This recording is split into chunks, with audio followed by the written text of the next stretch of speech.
On the day of Saint Orthenius in the year of our Lord 1221, by the authority of King and by the grace of God, I, Archbishop Laurentius, the Patriarch of the Holy Mother Church of the Nation of Alderst, issue this.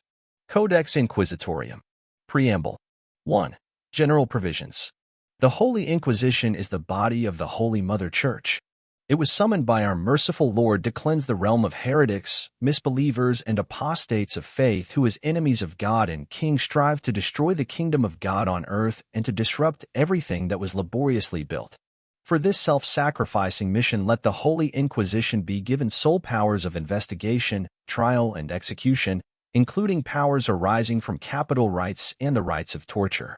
Let the powers of the Holy Inquisition apply to all the flock of God, clergy and laics, nobility and citizenry, knightly orders including. Let anyone who stands against the legitimate judgment of the Holy Inquisition be considered an enemy of the realm. Organization of the Holy Office. 2. Body and limbs of the Holy Office. The office of the Inquisitor General, who stands at the head of the Holy Inquisition and answers to God for fulfilling its holy mission, is hereby established. The highest inquisitorial tribunal, with powers to investigate and judge persons enjoying exclusive competences and privileges, is hereby established. In those dioceses in which the occurrence of heresy has been proven through the inquisitorial trial, the inquisitorial curiae as independent inquisitorial regions are on the ordinance of the Inquisitor General hereby established. Let their territorial scopes coincide with territories of the appropriate diocese. In each inquisitorial curia, the office of a curial inquisitor and the offices of inquisitorial judges, prosecutors, and investigators are hereby established. 3. The Inquisitor General. The Inquisitor General, appointed by the Patriarch of the Holy Mother Church, stands at the head of the Holy Inquisition.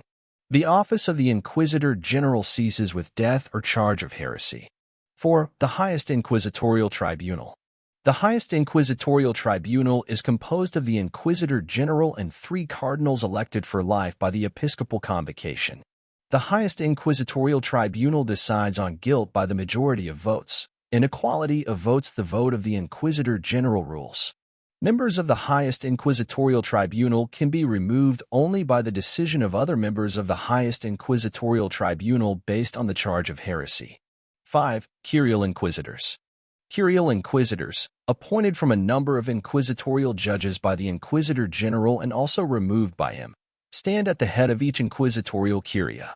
Curial Inquisitors are subject to the Inquisitor General alone and to no one else. 6. Inquisitorial Judges. Inquisitorial judges are appointed from a number of investigators of the Holy Office by the Curial Inquisitor based on the needs of the appropriate inquisitorial curia. The Curial Inquisitor is also authorized to remove an inquisitorial judge from his office. When performing their duties, the inquisitorial judges are subject to the Curial Inquisitor that appointed them. 7. Inquisitorial Prosecutors. Only the inquisitorial investigator that has proven himself capable of performing in this office can be appointed the inquisitorial prosecutor. Inquisitorial prosecutors are appointed and removed by a judge of the Holy Office after the prior consent of a curial inquisitor. When performing their duties, the inquisitorial prosecutors are subject to curial judges and the appropriate curial inquisitor. 8. Inquisitorial investigators. Inquisitorial investigators are appointed from a number of clergies by a judge of the Holy Office based on his own decision or a recommendation of an inquisitorial prosecutor. Any priest who attests his high moral, ethical, and spiritual values, as well as intellectual capabilities, can become an investigator. When performing their duties, the inquisitorial investigators are subject to curial judges and curial prosecutors. 9. Auxiliaries. Performance of inquisitorial powers can be, in justified cases, transferred by a curial inquisitor to auxiliaries. Clergy or laics that thus become a prolonged arm of the Holy Inquisition and in terms of powers entrusted enjoy the same privileges and rights as appropriate inquisitors. Powers of the Holy Office. 10. Powers of the Holy Office. The Holy Office is given the utmost and unrestricted powers to prosecute, investigate, and judge crimes against God and King. Any defiance of the laws that aims to threaten the existence of true faith, the Holy Mother Church, or the realm, and that uses or intends to use infernal powers to achieve this aim, is considered a crime against God and King. Any activity of anyone who supports or protects a heretic, whether it be with a word, gift, deed, or by taking no action, is also considered a crime against God and King. All imperial states, no one excluding, are subject to the powers of the Holy Office. Anyone claiming otherwise will be looked upon as an enemy of God and King. When performing their holy mission, the investigating inquisitors are authorized to use an unlimited force against anyone who would try to interfere with their investigation. 11. Powers of the Inquisitor General. The Inquisitor General presides over the highest inquisitorial tribunal, appoints and controls activities of curial inquisitors, establishes new inquisitorial curiae, and exercises additional powers given to him by this codex. For the purposes of an inquisitorial trial, the Inquisitor General has the status of an inquisitorial judge. 12. Powers of the highest inquisitorial tribunal. The highest inquisitorial tribunal is given the power to bring prosecutions and judge those persons in the inquisitorial trial that enjoy sovereign rights and are not subject to common laws, particularly the members of the ruling family, the First Knight, the Grand Master of the Brotherhood of the Righteous, the Archbishop of the Holy Mother Church, the Inquisitor General, and the individual members of the highest inquisitorial tribunal are among these persons. 13. Powers of curial inquisitors. The curial inquisitor stands at the head of the inquisitorial curia and controls its working. For the purposes of a proper and absolute defeat of heresy in the given curia, he is entitled to appoint inquisitorial judges and gives consent to the appointment of inquisitorial prosecutors. For the purposes of an inquisitorial trial, the curial inquisitor has the status of an inquisitorial judge. 14. Powers of inquisitorial judges. Each inquisitorial judge is given the power to decide on the guilt of the accused and to pass sentences in the inquisitorial trial. He can also allocate a right to himself to conduct an investigation of the whole inquisitorial trial and to shed light on presumable and actual cases of heresy all by himself. 15. Powers of inquisitorial prosecutors. The inquisitorial prosecutor is called up to bring charges and prosecutions against heretics, misbelievers, and apostates based on the evidence submitted by inquisitorial investigators. He can also reserve a right to himself to conduct the investigation and submit evidence all by himself. 16. Powers of inquisitorial investigators. The inquisitorial investigator performs tasks given to him by inquisitorial judge or prosecutor, eventually by the curial inquisitor. Each inquisitorial investigator is given the power to shed light on presumable and actual cases of heresy and to make suggestions to inquisitorial prosecutors to bring charges and prosecutions. 17. Delegation of powers. In exceptional cases, the powers of curial inquisitors. Inquisitorial judges or inquisitorial prosecutors can be delegated to inquisitors serving lower grade offices for the purposes of a proper performance of the mission of the Holy Office. The following is mainly considered an exceptional case: if a curial inquisitor decides to send out a mission led by an authorized inquisitorial judge to the territory of a diocese in which a suspicion of heresy is reported.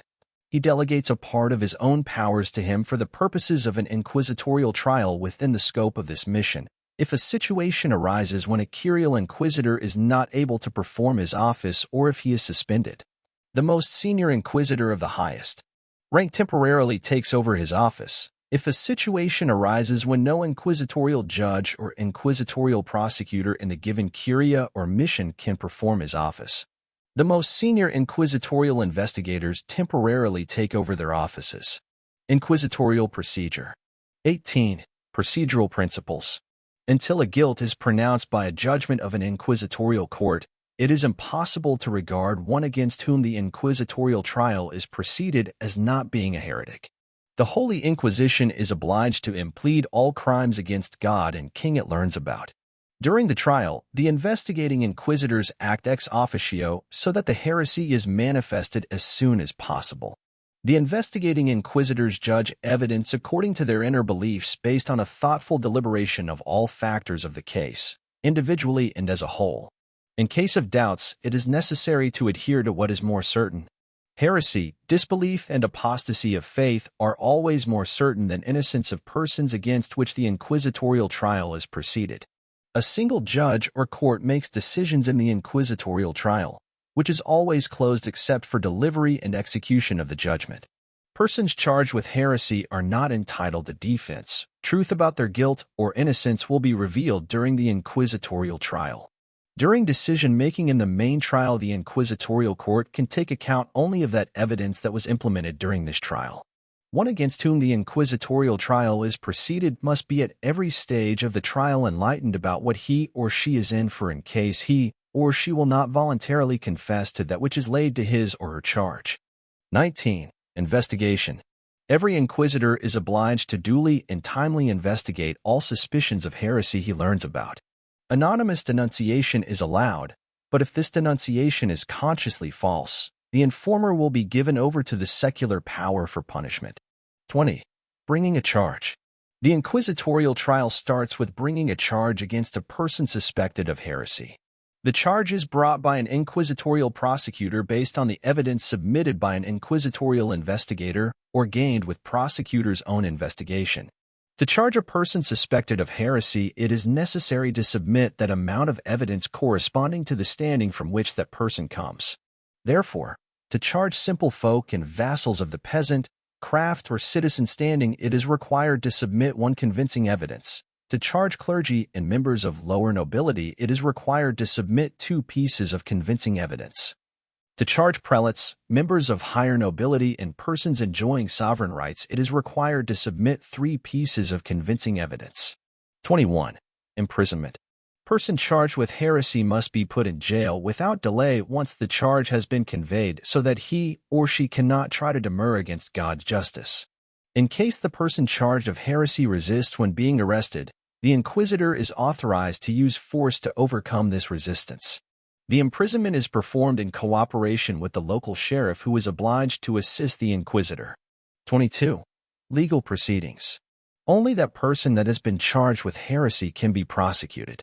The prosecution is allowed if a direct convincing evidence against the person charged of heresy exists. Legal proceedings are instituted by an inquisitorial prosecutor at the subject matter and locally relevant inquisitorial judge after another convincing evidence against the person charged of heresy has been obtained. 23. Legal proceedings against persons enjoying sovereign rights. Only the highest inquisitorial tribunal is allowed to institute legal proceedings against persons enjoying sovereign rights who are not subject to common laws. To institute such legal proceedings, a consensus of major part of judges of the highest inquisitorial tribunal is required. 24. Implementing evidence. Any instruments with which the face of affairs can be uncovered can serve as evidence during the inquisitorial trial, especially confession of the accused, questioning of witnesses, documents, examination of a place, object, or person. Confession gained through the use of torture is also considered a confession of an accused. Torture can be used against all persons charged of heresy except for children and pregnant women that are under God's protection. For the purposes of the inquisitorial trial, all persons are obliged to tell the truth about everything they are asked about by the investigating inquisitor as well. They are obliged to give over to the investigating inquisitor any object important for the inquisitorial trial, if it is in their possession. A deliberate concealment of an object or information important for the inquisitorial trial shall be considered a crime against God and King. 25. Delivering judgment. If the evidence implemented suggests that the accused has really committed an act of heresy, disbelief, or apostasy, the inquisitorial judge is bound to deliver a judgment of conviction. The judgment is final and irrevocable. It is delivered in open court. 26. Staying the inquisitorial trial. If the curial inquisitor, inquisitorial judge, or inquisitorial prosecutor finds out that the deed for which a charge has been brought against a person is not an act of heresy, disbelief, or apostasy of faith, he decides on ceasing the investigation and releasing this person from jail. If circumstances suggest that the person being investigated committed a crime against secular laws, that case is advanced to secular power. 27. Punishment. The only punishment for a proven heresy, disbelief, and apostasy of faith is the sentence of death by burning at the stake alive, for flames of justice alone have the power to purify the soul of the sentenced from a sinful body. However, if the sentenced confesses to his or her crime and repents his or her deed sincerely, he or she may be granted pardon by the inquisitorial judge. The sentence that was granted pardon will be strangled on the order of the inquisitorial judge before the flames are ignited. An imposed sentence cannot be remitted with the exception of a decision of the Inquisitor General. 28. Final provisions. Let this codex come into effect immediately and come to be known in such way that everyone can abide by it from this moment on. Ignoratia iuris non excusat.